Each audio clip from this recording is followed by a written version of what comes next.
Here he comes again, running like the open wind. Yeah, moving through the day, take a legion, know he's on his way. Can you feel the heat when the tires hit the street, moving to the beat? All alone is the only way that he wants to play. Hear me say his name. Step back into Tracer, I'll retracer. He gives me what I need. One more when it's Tracer, I'll retracer. He's the one for me, there's no place I'd rather be. Yeah, yeah, yeah. To the finish line, everywhere you look, he's right on time. With a silent stare, blazing through the open air, he's without hair. All alone is the only way that he wants to play. Hear me say his name. Step back into Tracer, I'll retracer. He gives me what I need. One more when it's Tracer, I'll retracer. I feel the need for speed. Step back into Tracer, I'll retracer. He gives me what I need. One more when it's Tracer, I'll retracer. Racer, oh yeah, Ridge Racer, ooh, Ridge Racer, Ridge Racer.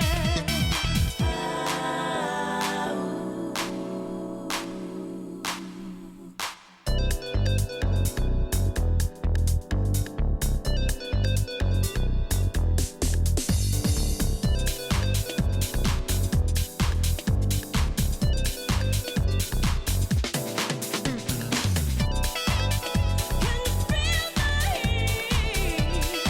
I'm moving, moving, moving to the beat. He's the one for me. The Ridge Racer. Step back, it's Ridge Racer. He's the only one to give me what I need. Hey,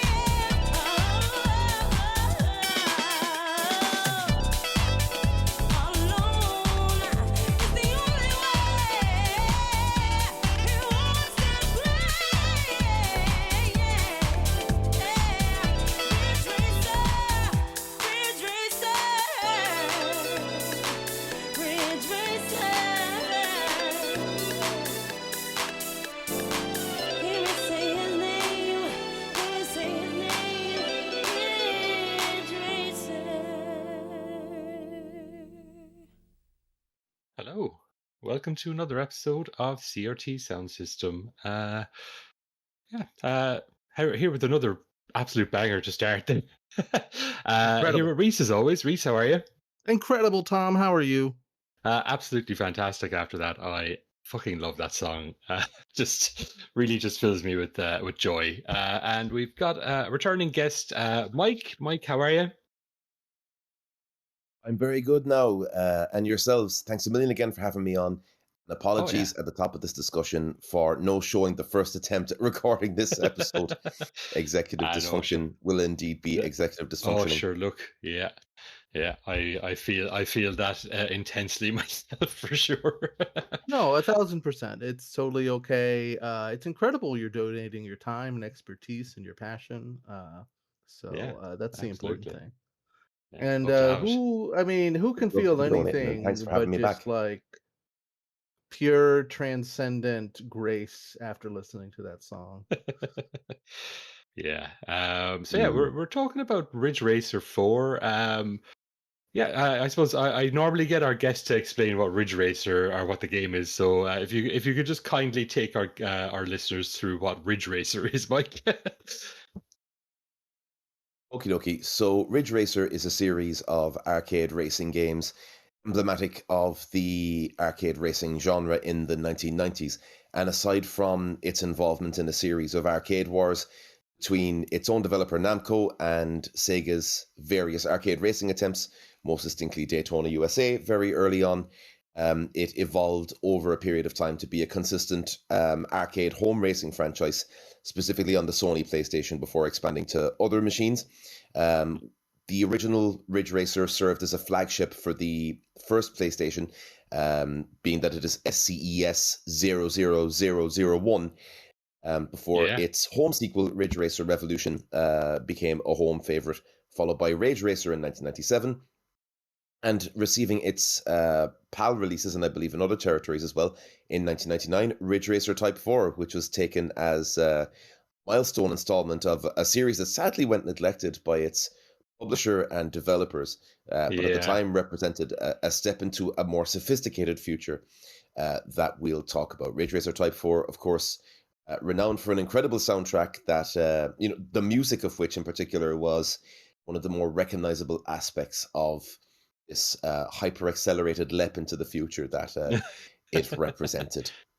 Yeah, it's an interesting sort of switch in the music I found as well, and like you mentioned it sort of before the show started, but like the originals are very sort of in that sort of happy hardcore and gabber kind of style.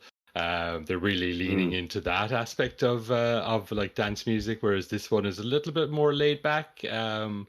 It's got more acid jazz vibes and sort of like 90s piano house, and like there's some techno and there's some liquid funk drum and bass, and like there's a really sort of fun mix of different styles and genres in it, but it definitely gives it a much more laid back and like you say, like a sort of a more futuristic vibe. Well, it doesn't quite drop the swashbuckling either in certain places, which we'll get to, and which we'll hear throughout the show, which again, kept it within that kind of sensibility of bits and pieces we could see in the present, linking into the future as well. Yeah, and it's it's the whole thing of like Japanese car culture as well being sort of intrinsically linked to sort of the boy racer stuff over here. Because like I didn't play any of these games for years because like it was the boy racers who played this, and I hated the fucking boy racers. See, it's interesting that you bring up Japanese car culture and boy racers, as like I would see the Irish and for those that aren't aware, boy racer quote unquote culture is a very close regional cousin of Japanese drifting culture, Fast and the Furious movies, that kind of received experience of international phenomena that we talked about the last day when kind of discussing the Irish experience of the PlayStation's golden era. Yeah. A little bit like that. But to be honest with you, I kind of divorced Ridge Racer and Ridge Racer Revolution from the boy racery thing. I don't know, was it the fact that, like, I suppose musically and aesthetically, Ridge Racer, I think, was still a little bit steeped in the kind of the bright and colorful pastels of the 90s arcade racer. The happy hardcore stuff seemed a little bit like parody or a little bit like pastiche, even though it wasn't. But it was a bit more intense than maybe some of the stuff that was passing for the soundtrack of that culture in Ireland, very specifically, Machina stuff, the kind of the more up tempo, and to a lesser extent house that was popular on the continent. So yeah, like to me, Ridge Racer represented not necessarily an abstraction of Japanese car culture so much as the fake advertisements for other Namco games on the decals of the cars and the first two, and on Rage Racer as well, and more to the fore with fake sponsorship and team names playing into the single player campaign. I felt it was all a little bit too self-aware, all a little bit too self-conscious, whereas like again, Ireland's car culture, obviously the aspects to which Ridge Racer leans, obviously with drifting and performance cars, there was still a little bit of as far as the Irish regional experience, and Tom, you can talk about this as well, but our culture in North Cork of the 2000s and 2010s was still very closely related to other road sports and other road motorsports in Cork. Mm. I'm not going to say that there was a direct, parallel between rally culture that was, evident in other parts of the country. But I suppose being a small island, it may have shared one or two of the same venues. It may have shared a couple of the same names and faces. And because there wasn't so much in the way of live motorsport on the island of Ireland otherwise, there may have been a Yeah. kind of an overlap in interest between people that are just into cars anyway. So to me, I think Ridge Racer represented kind of a stylistically different proposition Okay. to, I suppose, what you and I might call, boy racer culture, which again, Yeah. is completely different from, the anime decals that you're seeing in American car culture as well as Japan. But that's another thing. Yeah. Yeah, that's an entirely different story, and I suppose like I will say that like I got over that, that sort of initial like that dislike of it, because ultimately like these games play so fucking well, and like I've talked about it in the podcast before, but I genuinely think that like racing and arcade racing games are like one of the purest form of video games, like Absolutely. just in terms of like the execution, the skill, the way they like the good ones in any case, like the really good ones will give you feedback on how you're playing and like sort of trust you to adjust yourself to be to be better at them. And like this is definitely one of them. Like this is such a skill intensive game, but it's like it's not like in a simulation kind of way, like like a Gran Turismo or something like that. There is a little bit No. more of a leeway to actually how you control it, but like once you get a feel for it, it is like it just feels so good, just throwing the car around a corner or whatever. And again, like that, I just think like that style or like something like an Outrun 2006, like those kind of racing games, I think are just such a good and pure form of gaming to me. And like when you get into the flow Yeah. state with these games, like it is so good, it feels so nice. Absolutely. I mean, where it leans into simplicity in control, where it leans into more permissive physics than, driving simulatory games. Albeit, I Yeah. think Ridge Racer Type 4's kind of, ventures into the depth of content that was offered throughout, which we'll get into in a wee while, I'm sure. I feel was a bit of a response to Gran Turismo, in that, Gran Turismo had come along the previous year in Japan, 97, 98. Mhm. And, that whole system that it had, the whole single player campaigns, the arcade mode, the licensing system, completely reconfigured expectations of both simulator style driving games and the arcade. Just the knock on was going to be inevitable. But you also mentioned again, just harkening back to the idea of like aesthetic incompatibilities being something that would drive you away from a game. I hadn't realized that the first Ridge Racer, when you load it onto your PlayStation, loads the entire game into the RAM, meaning that of course you take out the CD and you can replace it with any Oh, audio you wanted. Which to me yeah. made the happy hardcore thing an easier pill to swallow initially. Now, there's some bangers on those soundtracks too, don't get me wrong. But when you're in your rebellious alternative rock phase and you're so busy deriving authenticity from the past, Yeah. You you'll got to take, grab that therapy whatever CD and put it into the PlayStation, like. therapy, Bad Brains, Husker Du, Curb Dog, anything that's going, etc. Because that's the real stuff, and God bless us. And that's Yeah. I think when something allows you a bit more leeway, with the misgivings, whether fair or unfair, that your teenage self kind of develops with the rest of the world, you get to kind of personalize your experience a little bit beyond the parameters of like what video game developers would usually allow, especially that generation. Prior to Xbox and other machines having hard drives and thus MP3 compatibility. I F with the idea of swapping things in and out and having that degree of control pre the death of physical media and the move completely into MP3. Same thing as with VibRibbon, also on the PlayStation 1, or even something Yeah. like Monster Rancher, which procedurally generated monsters depending on the CD metadata. It was a nice way of using the CD drive in the PlayStation and bringing it into the whole entire experience, intended or not. Yeah, absolutely. Reese, did you play much Ridge Racer back in your youth? No. I was introduced to specifically this soundtrack like maybe a decade later, which has been like my main touch point for the series is like, oh, Ridge Racer R4 is fucking incredible. I should listen to that. But I have, I can appreciate it in my maturity, but I have never been much of a racing game person. Sort of like kart racers, sometimes, Hmm. but it's I don't know. I've never been one to enjoy driving very much in general. And these more simulation-y games, I've always just been like, this is too close to reality. Video games should be something you can't do in real life. They need a girl named Aerith to uh be all about the planet energy. Otherwise, I'm not interested.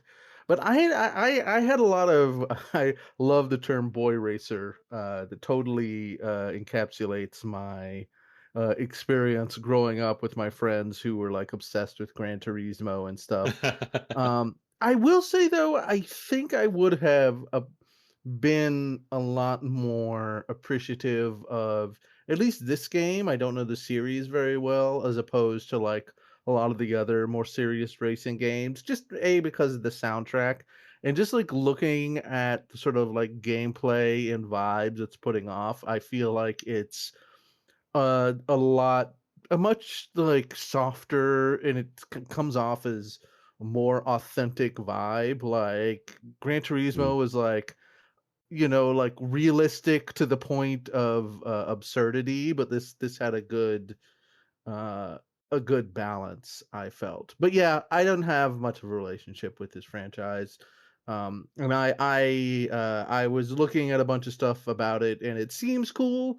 But in the end, sort of, I am just never much of a racing game person, unless it's you're doing drifting to do your boosts at turns, and you have colorful characters, perhaps throw a shell or some other weapon. So that's me. That's I will fair enough. say Yeah. that. Sorry, I didn't mean to cut across there. No, go ahead. Yeah.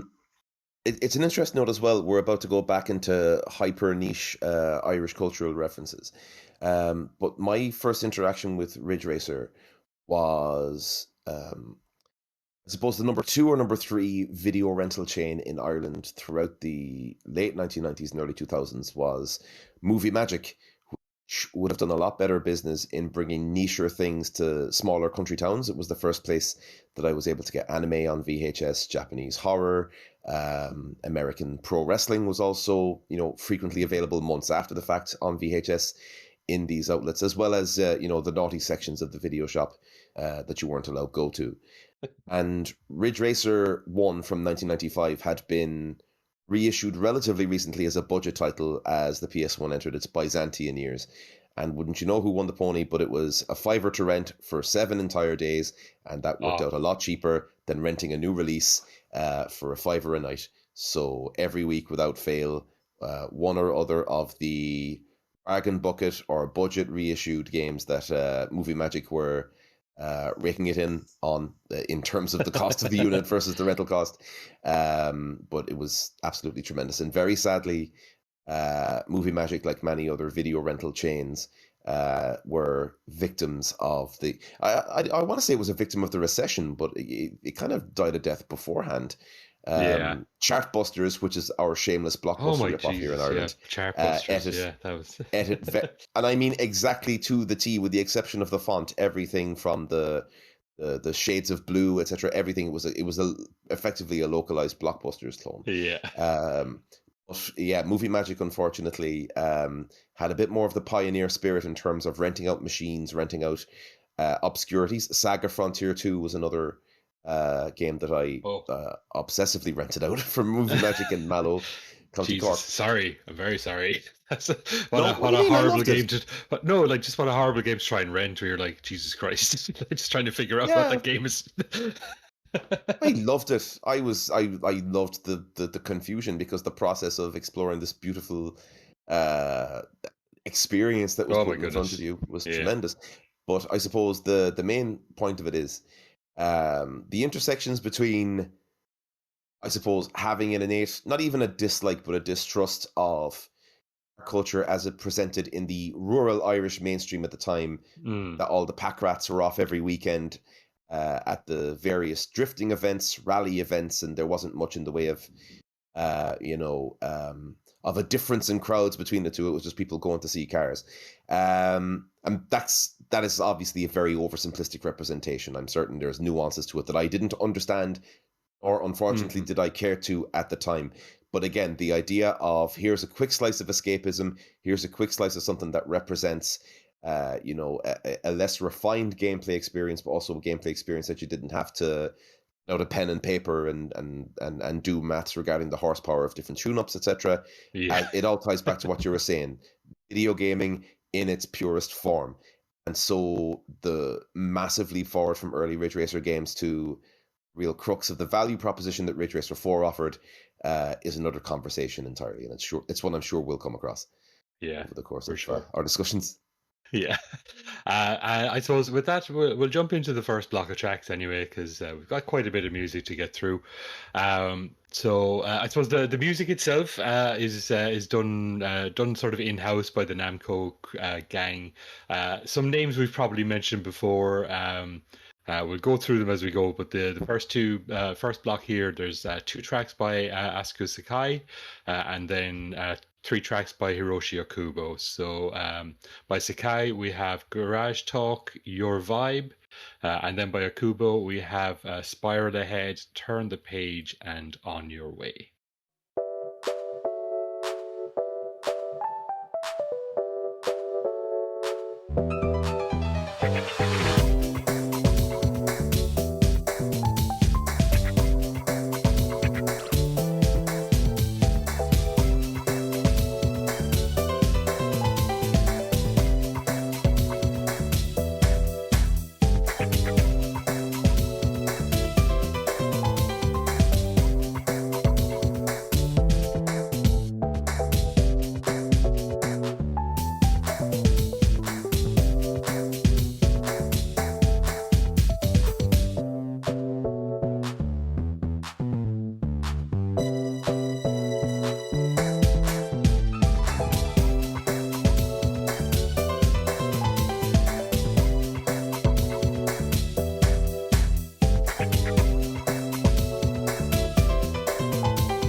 just yeah, the menu music throughout the game is just is such a joy to listen to. Like, like the garage music is just like there's times where I've just sat there and just sort of let that play, or if just like if I was in the middle of playing it, where I would just be like looking at my phone or something like that. Maybe I wasn't looking at my phone at the time, but just if I was doing something else, I'd be quite happy to just leave that running in the background, and then get back to playing it. I think one underestimated aspect of Ridge Racer Type 4 is the role of music in the world building. And again, that perhaps unusual approach, even now, of recurring motifs, and in particular, those couple of recurring pieces in providing familiar touches of bass, I suppose, for lack of a better term, storyline beats happening throughout the single player campaign, is something we don't talk about enough, because it often seems chipper enough to maintain the kind of the more triumphant and the more victorious dialogue. It's also kind of chipper enough and upbeat enough to be a little bit of an intriguing contrast, and the more daring, I suppose, story beats take place. Yeah, I will say I don't remember too much of the story in the game, if I'm quite honest with you. It was definitely not something I would have focused on. Or any arcade game. Yeah, that's true. That it was there is what I'm saying. Presented a bit of a departure, because you didn't get too many arcade racers, or very many racers at all, that were dominated by anything but come first, get through to the next round, win the championship or the tournament or the race, and get on to the next part. Whereas those tropes were obviously tied into storylines that, depending on the manufacturer that you chose from 4 and the different placements that you got in your race over the course of your story campaign, 8 tracks, 8 different rounds, etc. But also the individual relationships that were fostered with the different team owners, such as arranged marriage and such, being touched upon with Sophie Chevalier from RT Solvalu, or the racing film trope, I suppose, for lack of a better term, of the teammate that died in a crash and the manager now looking to make good on his legacy, as per the Pack Racing Team storyline. And I think where more interesting, more human, interesting, the more human parts and the more human aspects of what you might otherwise write off as something kind of stapled on to differentiate this from Gran Turismo and the other kind of hyper real things that were becoming en vogue at that time. Again, just the jazziness and the upbeatness and the kind of the compact nature of some of that menu music was both in turn, again, just a lovely counterpoint to some of the heavier bits and pieces that were happening, while also being a tremendous mood setter for what was coming up. Well, Yeah, for it's sure. an incredible fantasy, I think, that in a way that I would not have been able to appreciate when I was younger. Where it's the music plays the biggest part, but also kind of like you watch the intro cinematic where Reiko gets in, your car, and it to me it has like this vibe of a like a interesting, adventurous, but also kind of like weirdly peaceful for racing life. Like there are things you're doing in Ridge Racer that are fast and require precision and skill, but rising to that, it feels like it's treating the racing flow state as this like existential, almost peaceful joy. Like you're above it all, you're flying in Ridge Racer. And I think that's really cool. I feel like a lot of other, at least the racing games that I think I have a bit less connection with, are a lot more focused on sort of like, the speed, the adrenaline, you gotta win. And it's like, I get it, sort of like I can appreciate that. And at times that's what I want. But I think that there's something so refined and special about what I perceive to be Ridge Racer 4's vibe. I don't know much about the franchise, be honest, but this is the game we're doing. So for me, this is the whole franchise's existence. And I think it's beautiful. And it's sort of Yeah. like it made me want to play Ridge Racer, and I never want to play more realistic racing games. One thing you mentioned there, Reese, was refinement. And again, that kind of more chilled vibe, whereas everything else was about outcome rather than process. I think when we harken back to the last time I was on this fine program was for the Tekken 3 episode later last year. And mentioned there, discussing, futures that didn't necessarily come to pass, or looks at various forks that the road could have taken in the development of video games, not only as, an interactive media, but also as a pillar of culture that was still very rapidly developing. I think whereas Tekken 3 kind of represented that kind of John Woo film, blockbuster, hard-boiled, gritty action, not only in its presentation, but in its gameplay, in the aesthetic, and the way that everything kind of, Venn diagrammed and intervened. I think what Ridge Racer Type 4 might have represented, especially if you remember giddily picking up the magazines in 98, 99 and looking at the screenshots and how different it all was with the headlights, ray tracing, and I suppose just the sheer sheen that it was able to get out of the PS1, which by that time was beginning to be pushed to its limits in other genres like Metal Gear Solid, Tekken 3, etc. It was that sophistication in its soundtrack. It was the muted color palette that was, that step even again from Rage Racer, which was a little bit more mature, a little bit more chill, but also had a lot more kind of content than the first two Ridge Racers. And Reese, as you say, you're not familiar with Ridge Racer overall as a series. It was very much the old adage of more is more and too much is never enough when it came to aesthetics, when it came to how the music went, etc. Yeah. Which is why Ridge Racer Type 4, is so remarkable, because you're looking at it from the perspective of this is another direction that video games could have taken, didn't take. And in the end, even Ridge Racer itself reverted to a more Rage Racer type medium spice on the intensity of the music, the intensity of the aesthetic, when Ridge Racer 5 released on as a launch title for the PS2. And it's a bit of a shame, obviously, but really, it was something that they tried. It was something that they went all in on.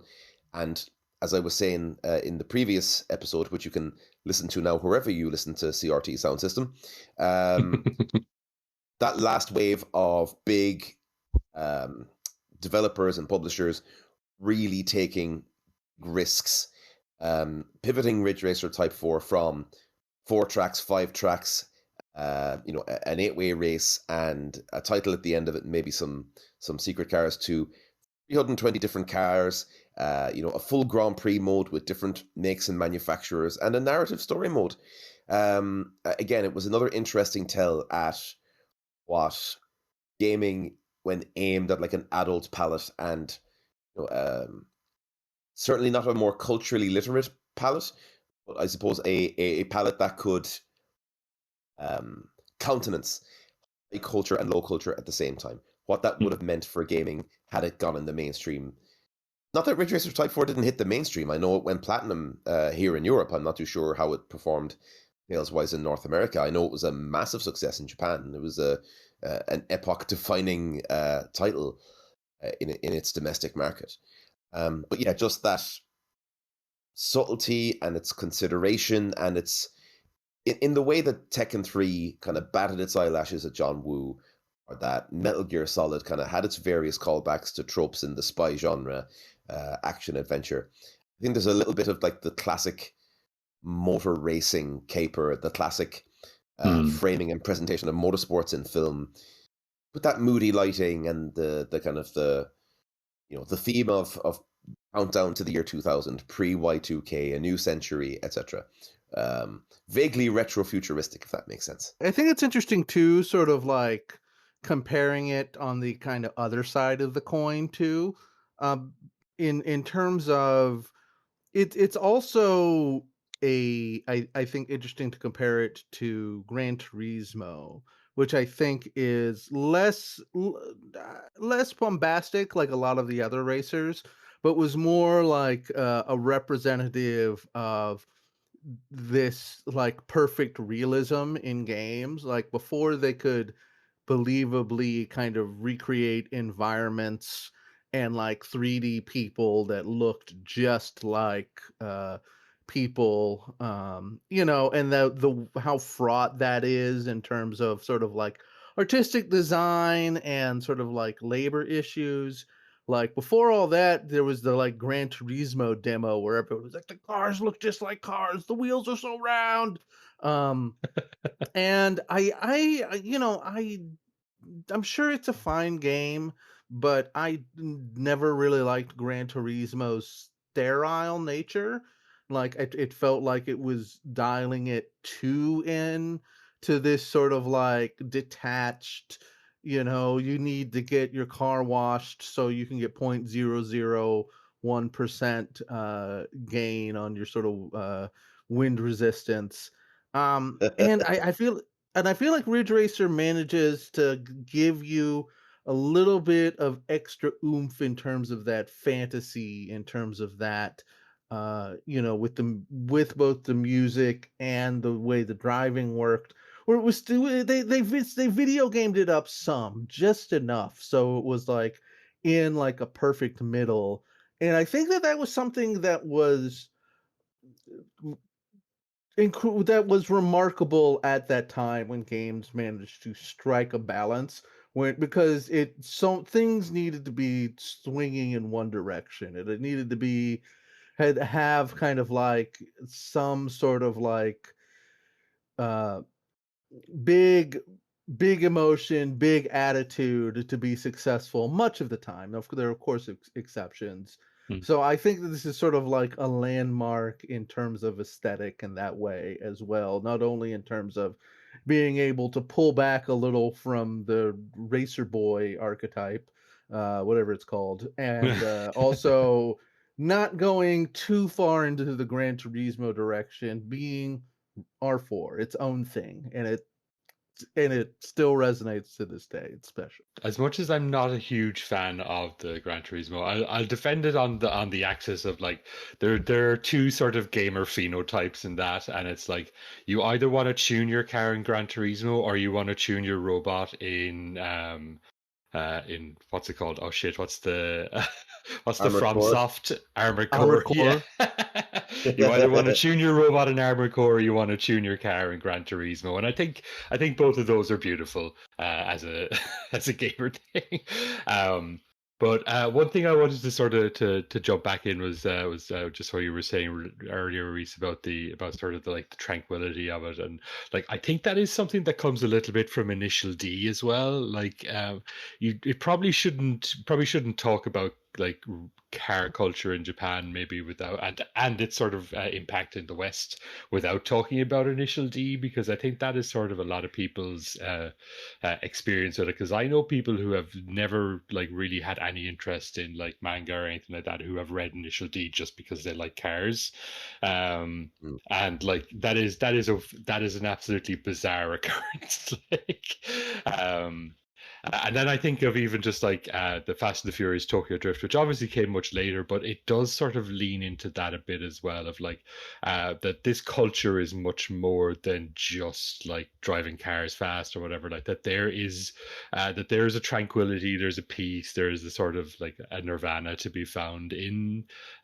doing this as like a pursuit of like perfection, maybe not perfection, but like just as a pursuit of like bettering yourself and being the best.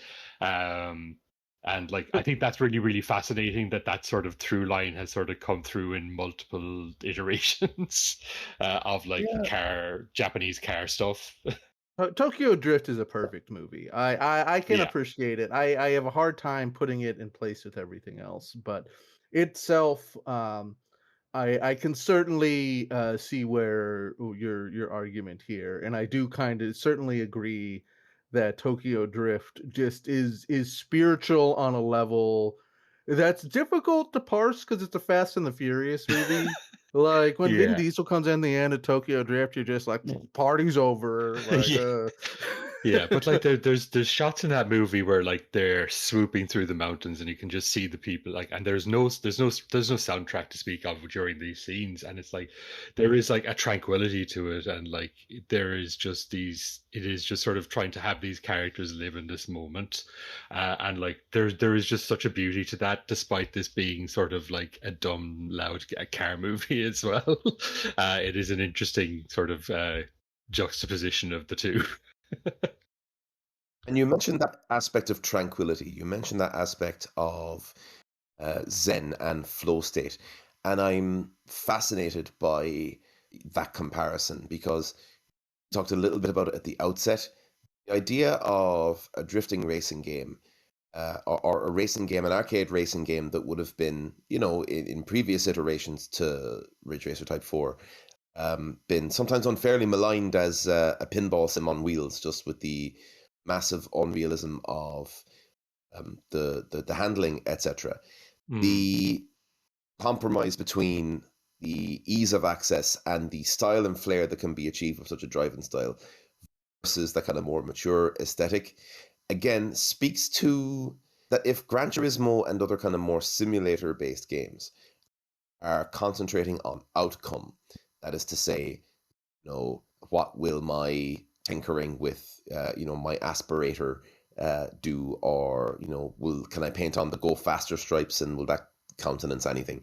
Versus something like Ridge Racer Type 4, which asks you to be more in the moment, which asks you to kind of grapple with the controls, whether through steering wheel, through joypad, or if you're a real one, the Negicon, or what was it was the Jogcon for Ridge Racer Type 4, the specialist controller with the analog steering wheel in place of the two DualShock sticks. That aspect, I think, of flow state versus outcome, you could nearly argue that there's the internal locus of evaluation, that this feels right in the moment. I am in my own self and in my own experience. I'm in the moment, versus something like Gran Turismo, which asks you to, juggle a lot of things at any one time toward a more outwardly appearing. And I think that's the kind of the philosophical difference, I think, between a really good arcade racer versus a really good simulator type driving game.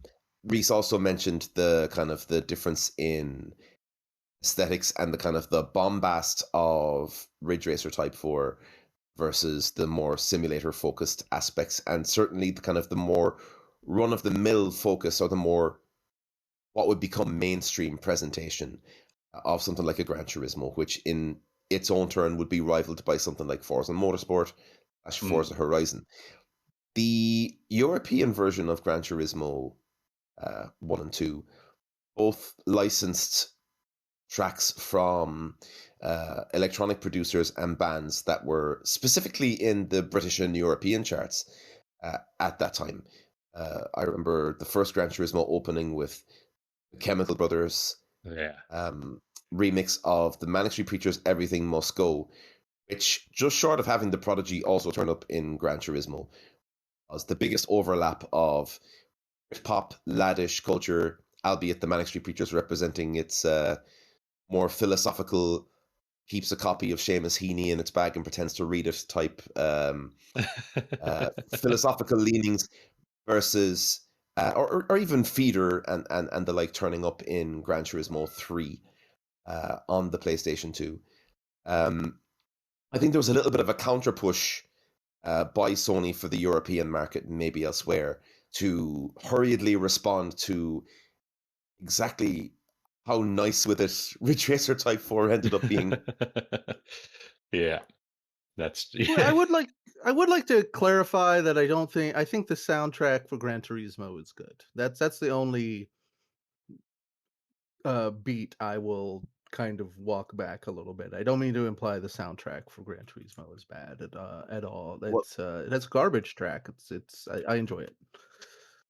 I just wasn't sure if there were any exclusives on the North American releases, because I know Japanese version of Gran Turismo came with all that horrid stadium rock, that kind of dad Oh rock stuff that was Jesus, completely that wiped off for there, Western releases. And yeah, I will say there is some charm to that, but it is dog shit.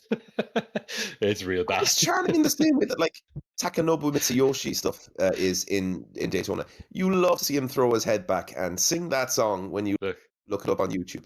By that same token, it's very much like belongs to that iteration of car culture. Whereas I think anybody that only ever played it living in Europe or to a lesser extent in North America can't imagine the twin guitar thing being associated more so with Top Gear and the BBC's motor racing coverage than with Gran Turismo.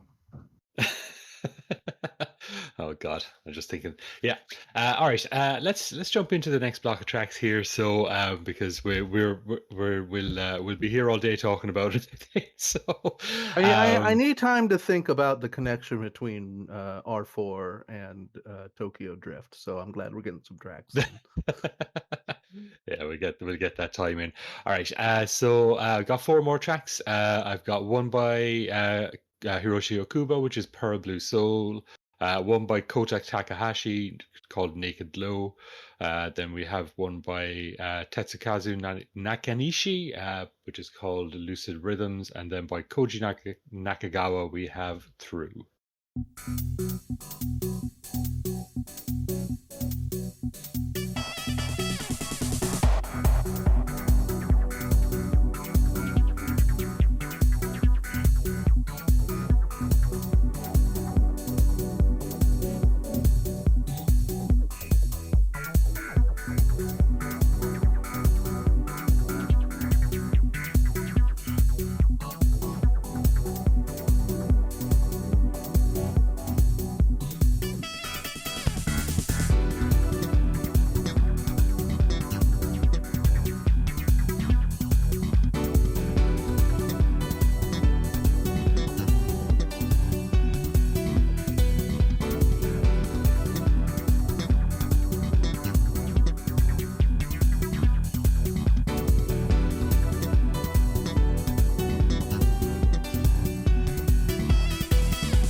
Before we go too far back up our own arses and start chatting about whatever shite we were talking about before, I Okay, do. I'm glad you said that before I began up my own ass. I do. I do want to talk about just the people who made the music for this game, because like obviously absolutely phenomenal stuff all around. So I mentioned briefly just that it was done sort of in-house by Namco. Now, but I don't think it was all the same team as the first couple of games. There were a couple of people that went through, but a lot of these were sort of newer Namco employees, and I think for that reason, then they were sort of like focusing maybe on sort of more different styles of electronic music that than what was appearing in the first three games. But we've got, as mentioned, we've got Hiroshi Okubo, Kohta Takahashi, Asuka Sakai, Tetsukazu Nakanishi, and Koji Nakagawa. Most of those are also as part of a doujin circle, which is a whole other subcultural thing called Nano Sounds, and they all do like separate albums under that name as well, that are all very, very good. All I think still releasing stuff as of like last year as well, like, so they are still active in that space. But that is like, if you like this kind of music, Sorry? As of recent, Kohta Takahashi after Move Me got sampled by JPEG Mafia, the rapper, for his single Bald, kind of saw a spike in interest in his work and on his Bandcamp in particular. Fuck that bitch, I changed the plan. Switch my style like I switch hands. Block the witness, take the stand. Fuck out the way, bitch, back it up. Shit better get played in the palace. I can't treat niggas like big deals. Why put up in front, I'm callous. Bald, I look like Ray Allen. These niggas make beats on big wheels. Your files is not a challenge. Boy, you can't rap for shit. Shuttleworth must me with talent. Hairline through got these balance. Bald. Look, I'm cashing out. Young Darby, I'm tagging it. They gon' bring you. Very interesting. He's uploaded some pre-production demos of the Ridge Racer Type 4 soundtrack. Yeah. Of his end of it, as well as doing the whole thing of composing soundtracks for imaginary future Ridge Racers and what they would have sounded like. And leaning into the risk of process versus outcome. Yeah, they're all definitely worth checking out as well. Like they're very, very good. I do like a lot of his like solo stuff. Same with there's a bunch of them. Yeah, Sano DG, I forget his. Yeah, Nobuyoshi Sano, who didn't work on this soundtrack, but worked. Yeah, he's also a member of that Doujin circle as well. Like, and he's a Namco guy. We've talked about him probably on one of the Tekken episode or some previous episodes, but he has some solo work as well that's on his Bandcamp. Like a lot of these guys have their own Bandcamps where they're like releasing original electronic music, and like, you know, a lot of very, very good like deep house and like liquid funk, drum and bass, and a good mix of genres and everything. Like if you like the stuff on here, if you like the sort of the varied EDM sounds that you're getting on this, like I would definitely go and check out their Bandcamps there. There's a lot of really good stuff on there. Thought occurs there also, just as we're talking about that variety and tying it into the maturity and the aesthetic shift into one vision or one idea of the future. The thought kind of hits me there because, you know, previous couple of tracks, that's really kind of my favorite part of the soundtrack. You know, the little kind of track select before a tune kicks off. That serves as a little bit of a breather before a race kicks off as well. The jazzier bits and pieces like Naked Glow, Pearl Blue Soul, and other bits and pieces coming up kind of reflect on that or take it in different directions. It seems to me as though, with gaming being at the important juncture that it was in 97, 98, 99, and in particular with Namco having that really fruitful partnership with Sony, and to a lesser extent that kind of a second party partnership upcoming with Sega for the Soul series, you know, again, more futures that didn't transpire. It seems to me as though that variety of everything from, you know, liquid funk, influences, piano, house, etc., even to Move Me's more swashbuckling rock riffing, it seems to me as though there's a little aspect of, okay, video gaming is maturing, it's being taken more seriously. PlayStation in particular, it's wedging itself under every television in the Western world and vast swathes of other parts of the world. Could you make the argument that Ridge Racer Type 4 was seen as something as a prestige project, something of an illustration of how the art form could move forward in a way that wasn't necessarily appreciated in its time? You know, I suppose what you might call in the world of cinema, you know, the prestige film or the award nominations film versus the high carbohydrate, high speed, high action, high adrenaline, mid-concept stuff that was being proffered by Tekken from, you know, its other arms and around that time. Tekken 3 in particular, my apologies. Is there something to be said, I think, for Ridge Racer Type 4, aside from the experimental nature of it, aside from the vast swathe of content that it brought out, that those aesthetic variances and the fact that it's really the only one of its kind, even within the Ridge Racer series, to present as it does, it's interesting to think of it as a thought experiment in thinking of Ridge Racer Type 4 and other games that would follow not necessarily in its footsteps gameplay wise, but things like Vib Ribbon on PlayStation, Res on Dreamcast and PS2, as far as high concept gaming, and thinking about where entry points could be. Were they looking to unlock this entire other world of artsy video gaming that, whole entire conversations and discourse and such could be started around? What do you reckon? I would say probably the biggest thing that supports that to me is the in-game UI. Like that is such a striking piece of just like visual art.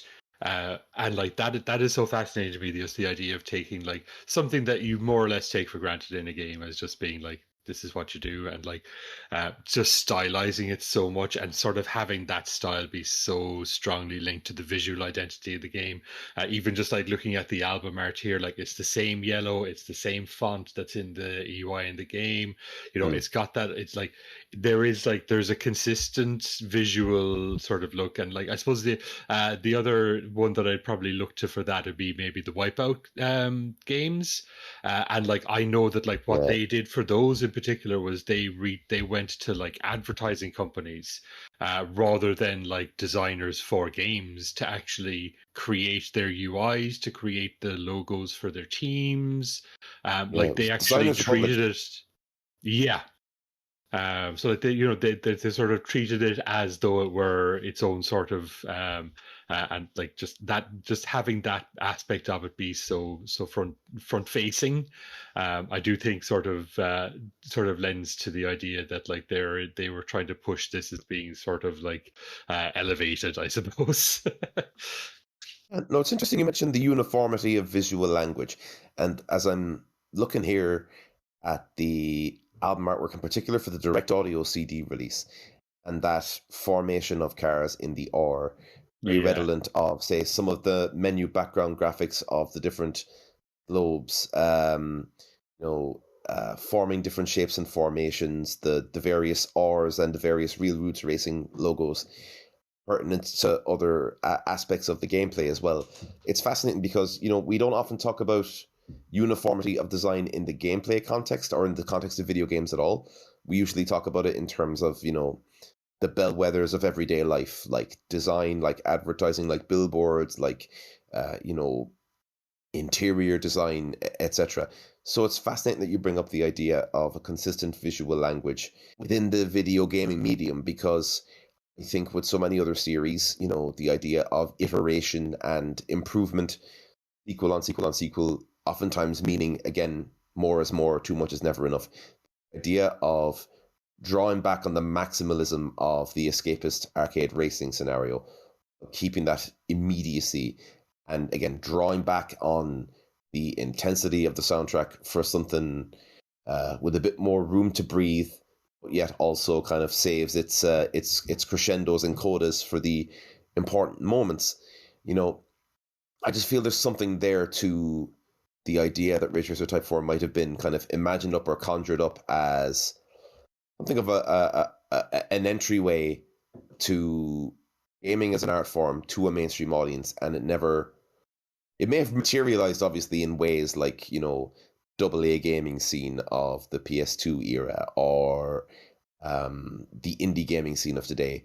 But as far as, again, another big budget AAA publisher, etc., testing the waters with an artsy fartsiness that didn't necessarily land the moment and is only now in hindsight being appreciated and bemoaned for not being on vinyl, etc. I would spend too much money to get this on vinyl. Good money is what I would spend. Yeah. I Absolutely. think something worth mentioning in this kind of prestige game discussion is that I feel that like I don't have like a perfect history of Namco in my brain, but there is something to the idea that we're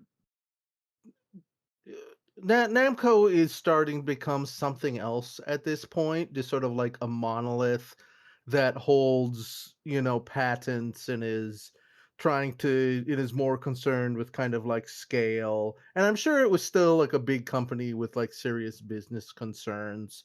But like I look at like a lot of credits on R4, and it feels like they didn't work on a lot of stuff after this, or we're just sort of like part of the Namco machine for the rest of their lives. And I just get the Mm. sense that sort of like this was, if not a prestige project, sort of like the if not the best time to be at Namco, sort of like a unique time where it's sort of like they just have so much kind of like clout and capital as a company, but they haven't kind of gone down the sort of like giant company rabbit hole of becoming a parody of itself and sort of like getting more into sort of like questionable Gundam games and stuff like that. And not to suggest that like Oh every yeah. game from Namco after this was bad, but it's sort of like when you hear about a Namco game like in this day and age, you're sort of like either it's publishing something, like a FromSoft game that has like only cursory connection with, or it fucking sucks in some sort of like existential way. And I don't know. I think that there's something to the idea that either consciously or not, this is sort of like really a culmination for a certain kind of creator within Namco. And I just get the feeling that sort of like this was the ultimate one for us, for all of the sort of Ridge Racer team and people who want to do good, compelling, beautiful work at Mm, at Namco. yeah. I think that would definitely bear out once you look at like Ridge Racer 5 and really look at like Ridge Racer 6. Like Yeah. Ridge Racer 6 is a very disappointing game and is the last one in the series. I don't think they ever went back to make another one after that, did they? There was various reiterations and things on the Mm. 3DS and what have you. Oh, and there even if you was, look yeah. at There's spin-offs that where it's sort of like I found a lot of posts that are just like, oh, I found Ridge Racer stuff in this game, and they're like, yeah, it's a spin-off. yeah. So Yeah, and then Or they just Racing started making Evolution was Idol another one. Master. Oh yeah, Racing Evolution, yeah. But yeah, like once Ridge Racer 6 came out, and I was like that was shortly after I had sort of like had my turnaround on Ridge Racer, and I was like, okay, I'm going to get Ridge Racer 6, and I'm going to enjoy this. And yeah, I did not. It is a very It's a pity. disappointing game. Yeah, it is a pity too, and like that was when I was really in my racing era. Like I was playing Burnout a lot. I was playing Midnight Club. I was playing a lot of Outrun 2006 at the time, or not Outrun 2006, Outrun Live. Like there was like a lot of racing in my time, and even then I couldn't do it, unfortunately. So yeah, it's definitely disappointing that this series has sort of just been left behind by Namco. And it seems to me as though with Namco being, as you say, down that big corporate company rabbit hole where people are looking at patents, they're looking at IPs, they're looking at assets that they own. Such an aftermarket for various aspects of the racing legacy that Ridge Racer set, whether in its bombast with its initial iterations or with the more complicated legacy that 4, 5, and 6 leave. I think, like, if I was in Namco, I'd be investigating how, a modern Ridge Racer game would look. How would you get about striking that balance of depth, of availability of content, of single-player campaign, of couch multiplayer, as you'd call it now, versus what's doable now in terms of, what is the pastiche aesthetic or what is the minimalist version of the modern day aesthetic. Furthermore, I think, you mentioned Outrun 2006 / Outrun 2 SP. I mean, when you look at the various knockoffs, clones, dupes, loving tributes, etc., that are all over the indie scene for that point-to-point racer, I'm astonished that a more enterprising fan of that strain of arcade racing hasn't gone full PS1 low poly and liquid funk breakbeats on something like this, because I guarantee you, like, other than tire kickers and pedants and beard scratchers like ourselves, You've everything from, the much older gamer that is looking for harkening back to that purity of experience, to the younger people now that are looking for something that isn't AAA gaming or AI generative nonsense in the pop culture. And at a moment in time where music is at a period where younger people are sick of AI, they're sick of manufactured pop,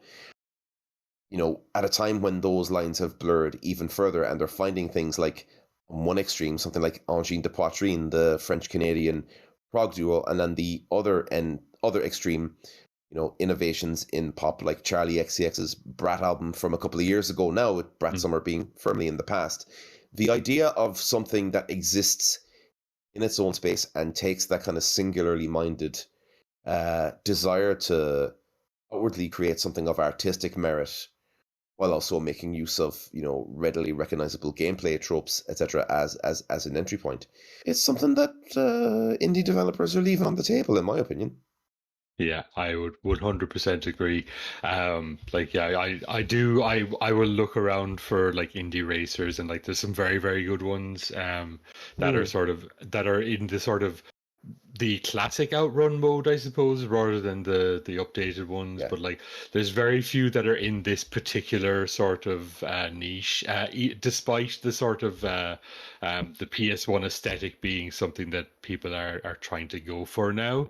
Unfortunately, we haven't yet seen somebody go for the PS1 aesthetic for a race. Or like, I've seen ones that are sort of like Daytona style ones. I've seen ones that are more like Sega Rally, and I've seen ones that are like classic like pixel racers and stuff like that. So like there's definitely quite a few if you're looking, like they exist, but there's nothing that unfortunately is sort of looking to mimic the Ridge Racer or that kind of experience, unfortunately, which I would love to see come back as an aesthetic and just like as a gameplay experience. Like it is, it would be nice to get like a Ridge Racer. To be fair, this is a very good game to play on an emulator. If you get this set up on DuckStation and like get all the nice features turned on, like this game looks gorgeous still.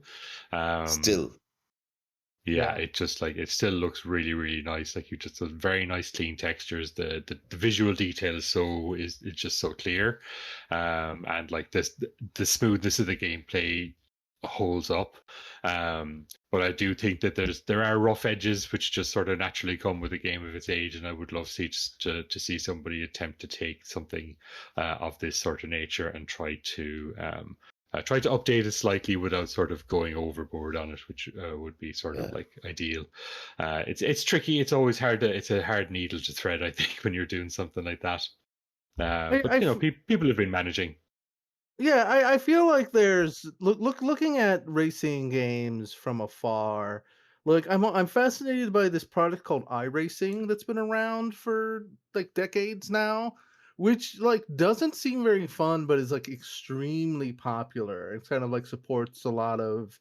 It's like it's a subscription, I think, and you just sort of like and it's always just sort of like updating itself and has sort of like a lot of support for like racing wheels and ultra wide sort of like ultra simulation things, but it doesn't have like any kind of pops in terms of um a compelling, unique kind of feel like you would get from R4. And sort of like there's other stuff like Forza and sort of like then you go into like kart racer stuff. And it feels sort of like what I really drew from sort of like your conversations was this discussion about this uniformity of design and specifically having a design. And it also makes me kind of like dovetails it with my thinking about its relationship to Tokyo Drift, which was so much about both being an outsider, finding his or her place in driving, and the authenticity of being somebody who is, which is like authenticity is like the most ephemeral, weird thing to define. And so like, but it's something that you just feel and you know it. And so I feel like you really need an artist's touch to have some kind of indie game that is able to like pitch itself as sort of like more than just a racing game, more than just a sort of like car porn for lack of a better term, more than just fidelity. Because those things exist, and I feel like the car, from my understanding, listening to people like Jeff Gersman talk about racing games, there is a it seems like the people are getting diminishing returns from those. Sort of like there's plenty of options, and none of them feel like they're iterating on themselves in meaningful ways. And I just think that there is really room to pitch to somebody like me who's not necessarily interested in driving games, but you sell them that Tokyo Drift ideal of just being like, this can be real, this can be more than all this other stuff, this is a feeling. And I feel like nobody is trying to successfully capture that in the way that Ridge Racer 4 it captures that. And I'm just very interested in it like many examples in this episode. I've come to appreciate and love Ridge Racer 4 a whole lot more through this discussion and in my research. Just as a game that's like a singular, it's a high watermark in the genre, and I think it's incredibly interesting how it feels like games aren't necessarily. It doesn't seem to me like they're trying to go for this. It's sort of like this is such a good artistic feat that it's not even very well understood like nearly 30 years later. I don't know. Am I talking out my ass here? What do you think? Yeah, no, yeah. I'm not sure I have much to add to what you said, but I do. Yeah, I sort of like. Yeah, I think I feel. Yeah, it is sort of it is very ephemeral, as you said. Like it's sort of hard to grasp it. So like yeah, you're sort of as I said, it's a hard needle to thread, and you're trying to both sort of capture something from the past and something that is present and new at the same time, and like and that can be such a tricky thing to do for anything. Like yeah. Although there's definitely an aspect of accelerationism that you could do in terms of, well, if vaporwave and future funk and its related genres, took various aspects of how music and sound were deployed when the world as we knew it began to fall apart within Reaganism, Thatcherism, the Japanese economic miracle. Is there perhaps something in Subversion of taking these things that have worked and have been finely,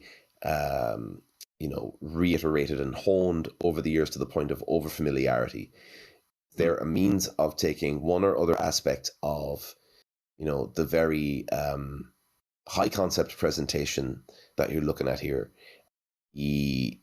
Very, I suppose the contrast that it has then with the immediacy and feel of its handling. Are there different ways and means of, whether it's aesthetically, gameplay wise, of nearly an accelerationism, nearly a commentary, in that, say for example, early-ish vaporwave was taking aspects of very hollow and very soulless pop from the late 1970s, early 1980s, and kind of manipulating it and warping it out of form. Yeah. Is there something in taking these things that we've romanticized and cast in amber about Ridge Racer Type 4 and a way of kind of reintercepting them or bringing them to the fore in a way that, kind of matches the spirit of the times here, in that if nothing makes sense or if something isn't working the way it's supposed to, then everything's working or everything makes sense, lack of a better term. Yeah. And I don't know, I'm spitballing here, but like, is it a case of, rather than simply re-engage with or retrench or sell our pasts back to us, is there taking what works for one or other aspect of its gameplay, its presentation, its sound, etc., and finding that rich vein of appreciation and of discourse that a younger generation can give to it, or a perspective that gamers younger than us are going to be able to bring to that table.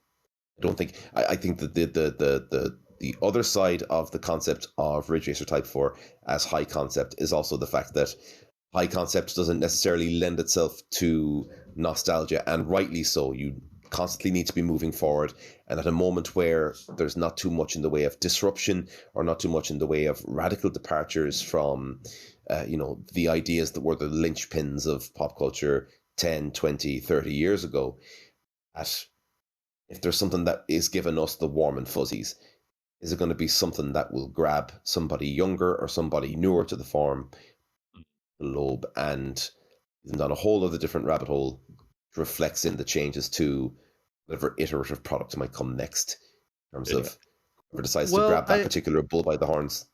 It's very interesting that you mentioned vaporwave, and I think that's very I think salient to the discussion in a way, because I think to me the answer to the authenticity question is about sort of like there's a humanity and personal passion to the point of where there's a refinement of it and there's a confidence in it. And I think that there's something to be said for the fact that sort of like the seminal vaporwave album Floral Shop was that's what I was thinking of. Made by a trans woman, someone who is thinking about questions of authenticity, of passion, of who you truly are. And I don't know what that means in terms of creating the next great sort of like indie racing game, but I think it's something that you feel in Ridge Racer, right? I think that in Ridge Racer, throughout all that we've talked about, I feel the passion. Like everybody there loves cars, and even if they're not, I'm freaking out about cars, like most of the other Fast and the Furious movies, everyone involved in Ridge Racer still loves them. You pick up the racing, you pick up Reiko, and it's such a weird like cutscene because it seems like you're in the middle of a race and she's just like, I want to ride too. And to me, there's like, I don't know, something, it implies community. It implies a sort of like, I don't know, harmony to the whole process. And I think that, it's just sort of like there's a love for racing in there. And through that love for racing, there's a love for people who love racing.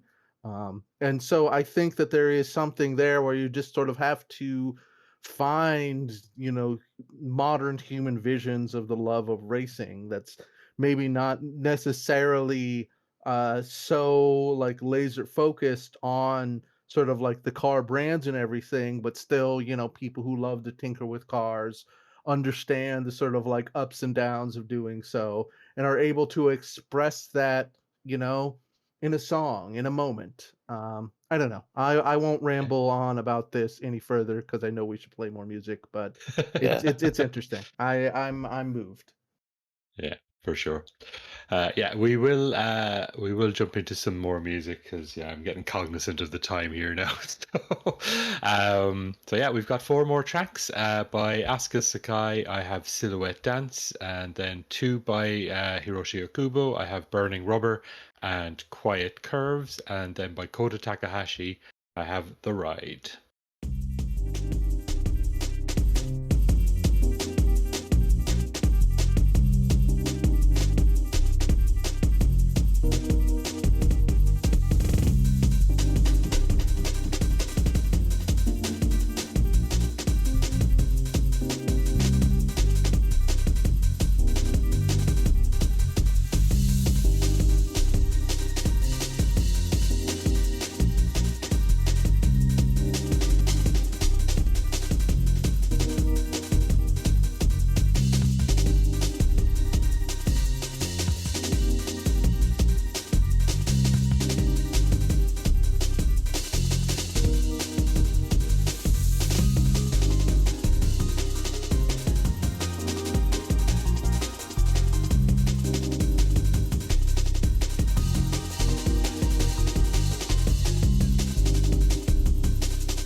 the second one in that block really.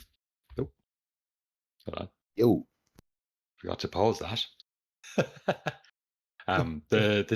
The second one in that block really just felt like the long lost Jet Set Radio track.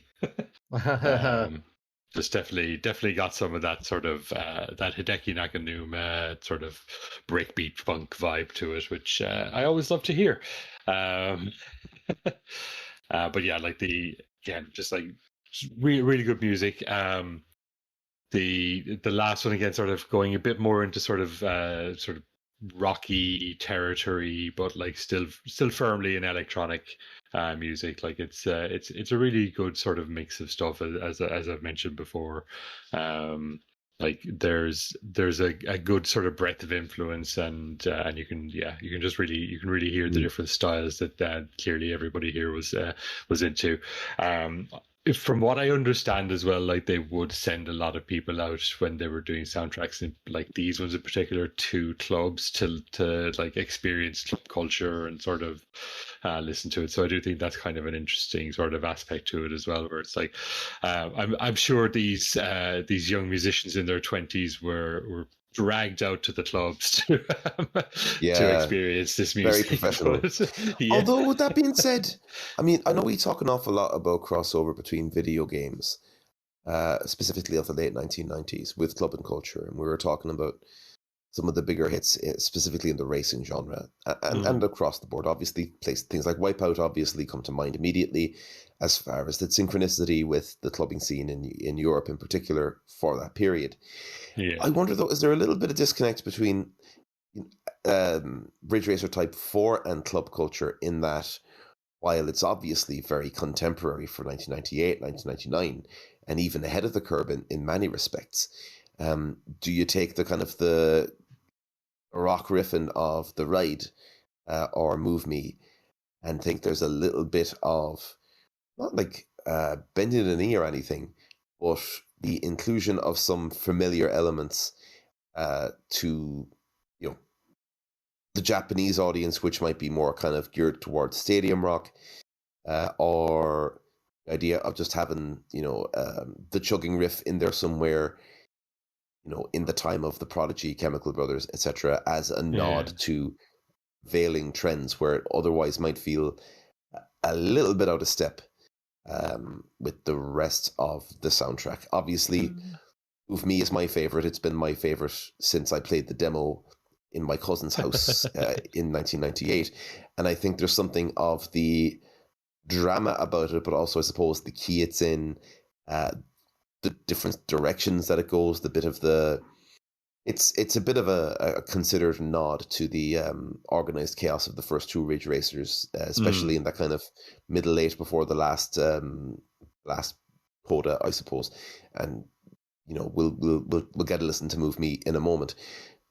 But I suppose it, like, for all of the talk of high concept, for all of the talk of departures and moving away, do elements like the dad level riffing of The Ride, or the kind of the screeching, wailing, especially the kind of that synth lead in Move Me and how it interplays with the kind of high register guitar toward the end. Those elements of familiarity, providing entry points and providing frames of reference for people that might otherwise feel a little bit washed out from something that feels altogether a little bit cool, or altogether a little bit studiously self-aware. Maybe. I'm not too sure. I suppose, yeah, I mean, it's hard to sort of like to look at the context, because I don't have that kind of context for sort of how Japan experienced the club culture. Like, I know that there's the things of like the laws that they introduced. They called them anti-dancing laws, but they were just like they introduced these laws of like you had to have a certain amount of space per person. So like clubs and stuff like that would be very sparsely populated in the once they introduced these laws. So like they're sort of there was a shift. Well, I mean that was it was that was how they said they were doing, but it was really a way to just stop drugs. but but that sort of really sort of put a damper, I think, on club culture in Japan, as I understand it. And people still listened to the music and still went to clubs, but it definitely changed how people experienced it. But to me, Ridge Racer 4, you mentioned Wipeout, and we've talked about it before, and even like Tekken and stuff like that. Those sort of earlier PlayStation sort of attempts to sort of ingratiate themselves in the club culture were they felt like they wanted you to play it while you were at the club. This feels like a very much post-club game where you would come home and you would just sit on the couch and play this while you come down.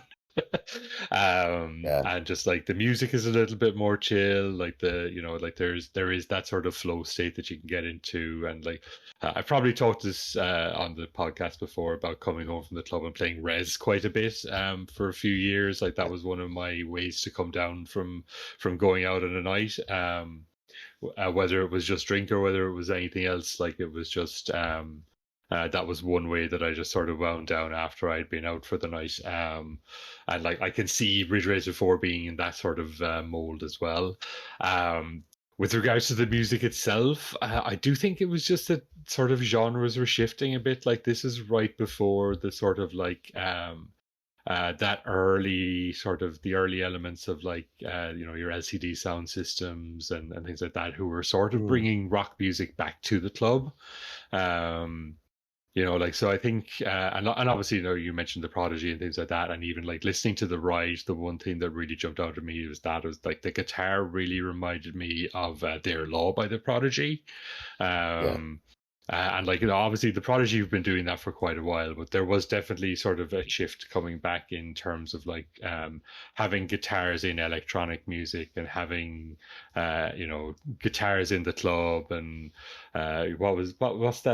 what's the line from the LCD Sound System song? I heard you and your band sold your guitars and bought turntables. I heard you and your band sold your turntables and bought guitars. There's that, there was this just that genre shifting, and people were sort of moving away from the idea that there had to be a difference between rock and dance music. And I think that was just sort of part of it as well. You think the idea of having the game to come home to, post-game, so to speak, for your quote-unquote real-life activities, as we think of Ridge Racer Type 4 in different contexts, and as this conversation continues, what I'm struck by is the amount of different contexts that developers may or may not have had in mind for where Ridge Racer Type 4 and other games that they may or may not have thought might follow in its footsteps, where was their place of relevance in people's lives? And we talk an awful lot about, simulator type games becoming points of obsession. We talk an awful lot about arcade type fleeting experiences being points of escape. It really kind of, says to me that perhaps the people that were developing Ridge Racer Type 4, the team behind it, marketing, etc., were considering all the different ways in which video gaming may or may not have begun manifesting itself in people's daily lives as the medium went from, an emerging medium to a niche medium to entering the mainstream. And it's intriguing to think of, what would have been the video gaming equivalent of something like the Everyone Back to Mine compilation series, or, that kind of ambient experience that people could, come down off of or wind down with.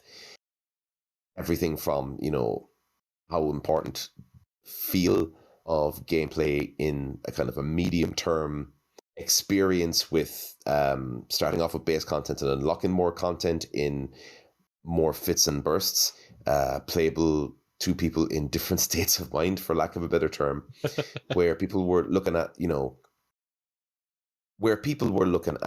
more mainstream focused games as being teenagers coming home from school in the evening, or people coming back from work in the evening, where people really thinking about,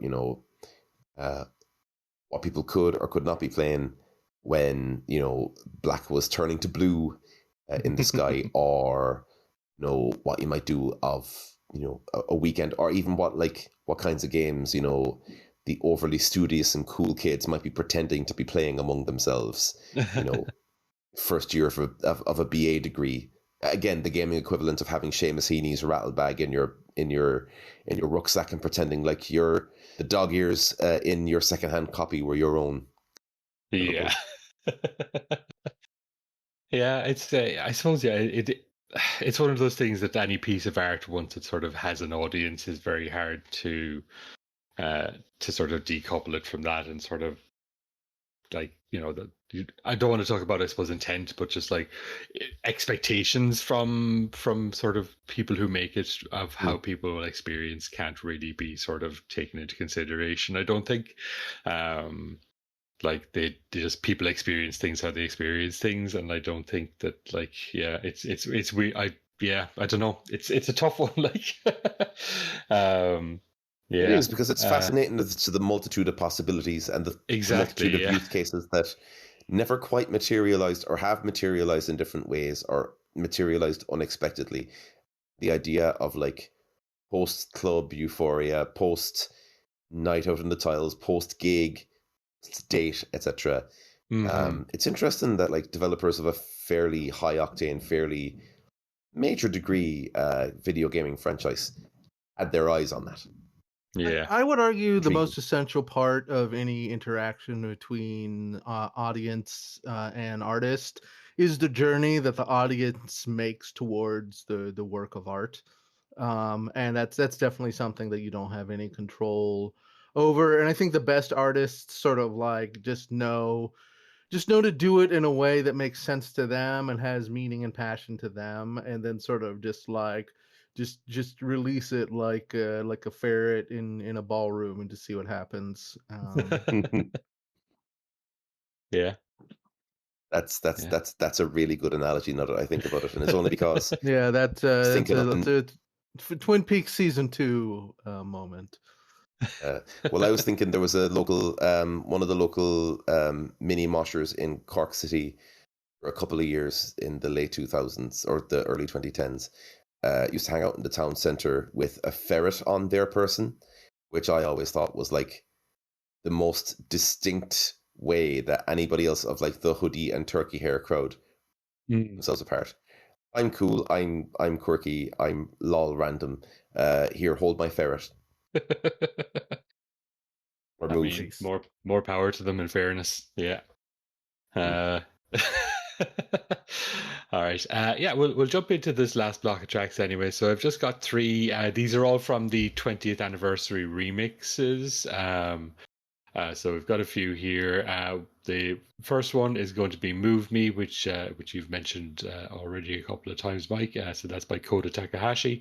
Then we have a remix of "Quiet Curves" by again Asuka Sakai and Hiroshi Okubo, and then a remix of "Disco Ball" by Hiroshi Okubo.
Oftentimes, I'll be having such a good time listening to one of the tunes that I just don't want to go back to podcasting. I'm just like, can we just listen to that one a little bit longer?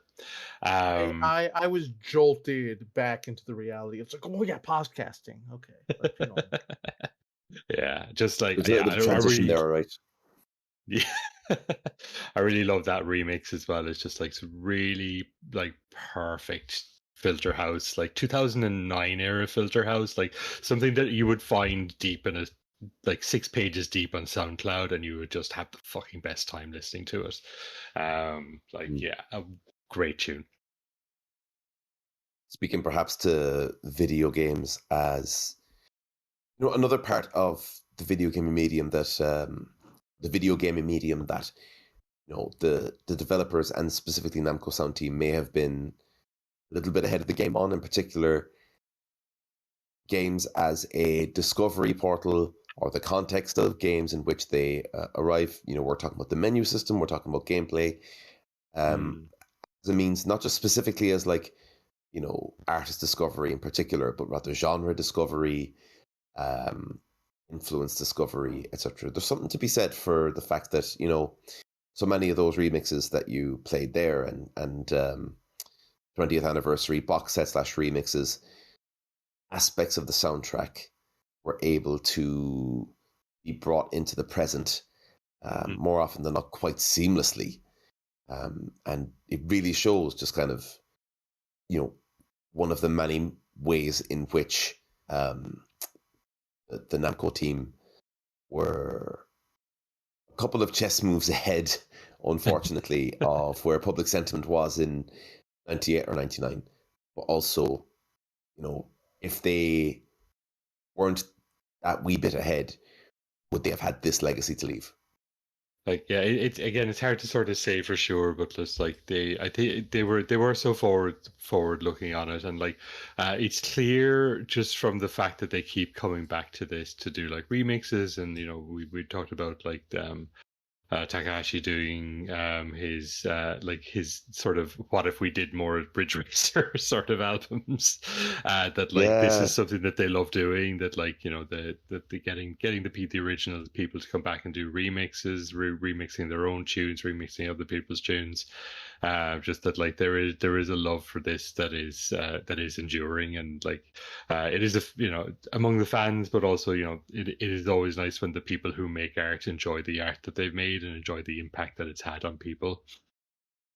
Yeah, I just feel though, like while it's obviously fantastic and affirming, especially for the people that were involved, I wonder what it must be like to have that thing from which you can't get out from under. Like, band whose second or third album sells 1 billion copies, and suddenly everything else they do for the rest of their lives, the 50, 60 years that follow their teens and 20s, are constantly compared to that past version of themselves. And when you see, I suppose I'm only really familiar with Kohta Takahashi's post R4 work, but just the idea that for better or worse, the right place, the right time, and the right involvement in a project, whether you choose to let it define you or whether it's a thing that you kind of come back to as a means of closure, as a means of jumping off to the next thing, or just, what you'd call in business a signature piece, what you call in show business a signature piece, rather. That is there, but I also wonder what it's like to have that really kind of creative spark going off moment in your life, be cast in amber in the public mind. Yeah, it is. It's got to be a bizarre feeling for sure. I don't know if any episode is ever gonna get more listens than our Jam or Lammy episode. So using that as inspiration, you just sort of accept that you've done your best episode, and every other one is the new best episode, and you're happy for the success in the past. Yeah. Start all over. You should be banned from every game. All right. Yeah, I think we'll finish up. So yeah, thanks again, Mike, for coming on. It's been an absolute pleasure to have you on again, and we'd love to have you back again for something else. But in the Please. meantime, I know you have some stuff to plug. You had a book come out recently, so please tell the fine folks about it. Well, first of all, thanks a million to Tom and Reese for having me back. CRT Sound System is a fantastic podcast. It's a fantastic format, long form chats or deep dive into a game soundtrack. You absolutely love to see this kind of thing thriving and surviving. So, if you're listening to CRC, if you're listening, excuse me, that's net a point maybe. If you're listening to CRT Sound System, if you can find a way to support it directly, whether it's spreading the word, whether it's just pitching it on Patreon, all the better, because it's this kind of graw, it's this kind of passion that makes the world a better place. Also, apologies to Tom and Reese again for no showing last night's taping. And also, if you've been listening, the eagle-eared among you might have heard our wee cats, Cha and Maya, thundering around in the background there, because it's 20 past 1 in the morning here in Ireland, and the mothership is calling them very loudly. As for plugs, myself and my co-writer Aileen Kennedy, we recently released a book through Merrion Press here in Ireland. Have I Got Your Attention? A guide to adult ADHD in Ireland. Does what it says in the tin. Hopes to provide a local or national specific spin on the old to ADHD / the drummer in the Great Mountain format, taking a look at not only ADHD as an emerging phenomenon as the wider neurodivergence conversation continues to gather pace, but also looking at it not only in the cultural context of addressing localized talking points or the response to post-colonial society to new and emerging societal threads and phenomena, but also, in very practical terms, seeking to provide information on how to go about assessment, treatment, and management in the Irish public and private healthcare systems, both of which, have their ups and downs, like healthcare systems in much of the wider world, but also things like, practical hints and tips that my co-host or my co-writer has provided plenty of, as well as bits and pieces to do with navigating life after diagnosis, through the filter of what you know now about yourself with ADHD, as well as things that might come in handy, such as Irish law around workplace employment and institutional rights, such as the Equal Status Acts, etc., and just kind of giving people that are after getting diagnosed with ADHD, who are curious about their own ADHD status, or who have someone that they love or loves them that is an ADHDer, wants to know more about it. So for those of you listening in the Republic of Ireland and the North of Ireland, Have I Got Your Attention? A guide to adult ADHD in Ireland is available now through most of the chain shops, as well as your good local indies. I'm also a music writer for Bandcamp Daily, where if you head for daily.bandcamp.com, part of Bandcamp's magazine aspect to their overall offering to the independent music sector, including many VGM composers and fan game music makers. I most recently had an interview with Roger Doyle, the Irish composer that brought digital synthesis to Ireland in earnest in the late 70s, early 1980s as well. So a lot on as usual. And if you fancy listening to more of me shouting on, you can check out my program on Aisht Radio here in Cork every month. Radio Maria. If you head to aisht.radio, you can catch up on all of the episodes so far, as well as check out a lot more of what our radio community here in Cork City has to offer. I think that's the extent of my cheap plugs.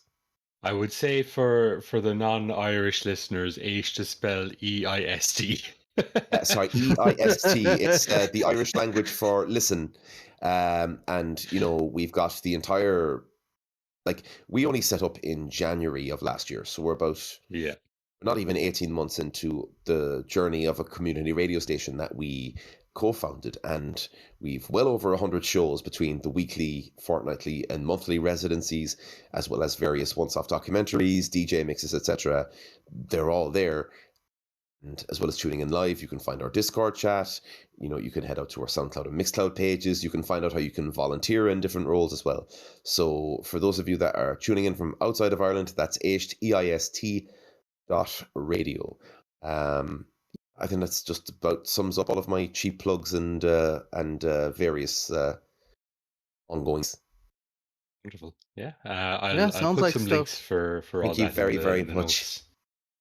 Yeah, it sounds Excellent. some Thank stuff you very much. extremely worth checking out, and the book, although only being an honorary Irish person, I You, does not of course apply you to are. me. I think it's great to have that kind of specific help for ADHD specifically. I remember what a fucking bomb the book "You Mean I'm Not Lazy, Stupid, or Crazy" was for me when I was getting used to my ADHD stuff. And I definitely advise anybody even remotely connected to it to check it out. If you feel like it could help you at all, it just sounds incredible. Thank you, Mike. Oh, yeah.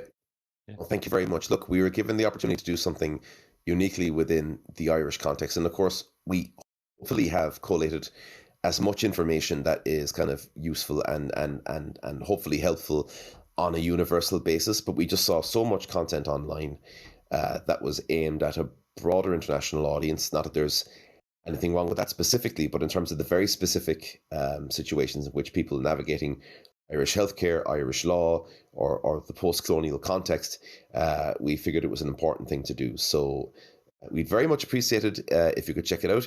You can even read the first 20 pages for free on our publisher's website, irishacademicpress.ie. Fantastic. Yeah. Thank you so much, Mike. I'll throw some links Thank to you all for that having in the notes as well.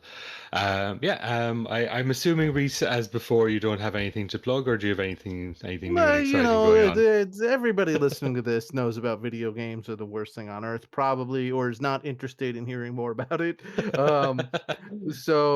But check that out. Want to put out a more impassioned plea. Not that we don't have many lovely guests, but I would really love to have more people on. I'd really love to have put the call out to our listeners that if you have a favorite soundtrack, we'd really love to have you on the show and to talk about it. Yeah. Yeah, there's so many soundtracks that I would love to do, and I'm just waiting for somebody to come along to be like, oh, this is my favorite soundtrack, or I love this soundtrack, and for me to be like, yeah, okay, let's come on. Like, I want to do like so many Shin Megami Tensei games, even just like we were talking about Lightning Returns the other day, and how like that soundtrack is so good, but it's such a complex game that like I would want somebody who is very familiar with it to come on and actually talk us through it, because I've only played like 10 hours of it, and I'm not qualified to talk about that game even as much as I love the soundtrack. And just stuff like that. And again, even if you just love a soundtrack and you just want to talk about it, that's perfect. That's great. Like, you don't need experience, or you don't need to have ever done a podcast before, or ever want to do a podcast again after. Like, we will just have literally anybody come on, as long as they are passionate and they care about what they're talking about, or even if they just want to talk some bullshit, that is also fine too. Will you have me back for part 3 of the Namco 90s trilogy? I just have to think of a game that can serve as a summary to that winter of 98, spring of 1999. Absolutely. We'll have to figure something out. So I suppose we'll go out with this last track, which is called "Eat 'Em Up" by Hiroshi Okubo, and it is just a remix of the Pac-Man theme. And I'm assuming it plays when you unlock the Pac-Man car. No, I mean, okay. Full story is that there's 320 unlockable cars in the game, and the last car you unlock is the Pac-Man car. And my understanding is this is a song that plays when you drive the Pac-Man car. Yeah. That was my assumption as well, having never actually gone to unlocking all of the cars in Ridge Racer 4, because that is too many cars. So that's called Eat 'Em Up. And yeah, thank you again, Mike. Thank you, Reese. Have a good one, everyone. Bye.